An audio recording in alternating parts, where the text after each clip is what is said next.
वळूया पुढच्या बातमीकडे। मुंबई विमानतळावर काल रात्री एका विचित्र अपघातात ग्राउंड स्टाफमधल्या एका कर्मचाऱ्याचा दुर्दैवी मृत्यू झाला।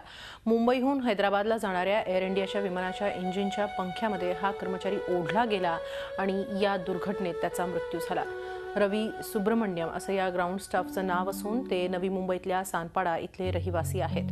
मात्र हा अपघात नेमका कुणाच्या चुकीमुळे झाला असा सवाल उपस्थित होतोय। पायलटनं इंजिनियरच्या परवानगीशिवाय इंजिन चालू केल्यामुळेच बेसावध आणि इंजिनच्या पंख्याजवळ असलेल्या रवी सुब्रमण्यम यांचा बळी गेल्याचं बोललं जातंय।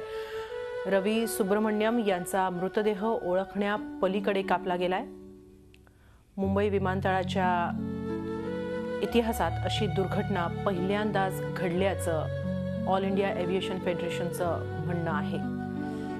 तर एअर इंडियात अशा घटना अनेकदा घडतात। अधिकाऱ्यांच्या चुकीमुळे कनिष्ठ कर्मचारी वर्गाचा बळी जात असल्याचा आरोप होऊ लागलाय।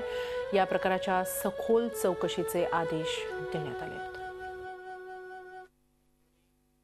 पूर्ण एव्हिएशन इंडस्ट्रीमध्ये म्हणजे इतिहासातली मला स्वतः 36 वर्ष झालेली आहेत। मुंबई एअरपोर्टली ही सर्वात पहिली घटना आहे ताकी जे फ्लाईट ऑनबोर्ड मुंबई हैदराबाद जातो तो 9:50ला एअर इंडियाला ते पुशबॅक केल्यानंतर तो पुशबॅक एक टो बार असतो, तो काढण्याकरता जेव्हा एक तो माणूस जातो त्यात तो जेव्हा काढून टो बार काढायच्या वेळेला त्याला इंजिन रेस केल्या गेल्यामुळे तुला सक झालेला, तो इंजिननी खेचून घेतलं।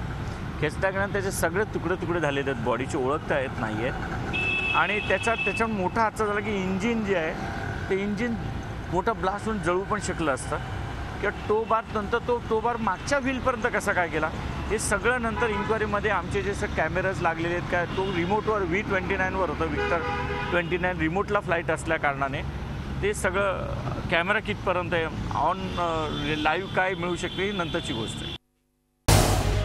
झी 24 तास रहा एक पाऊल पुढे।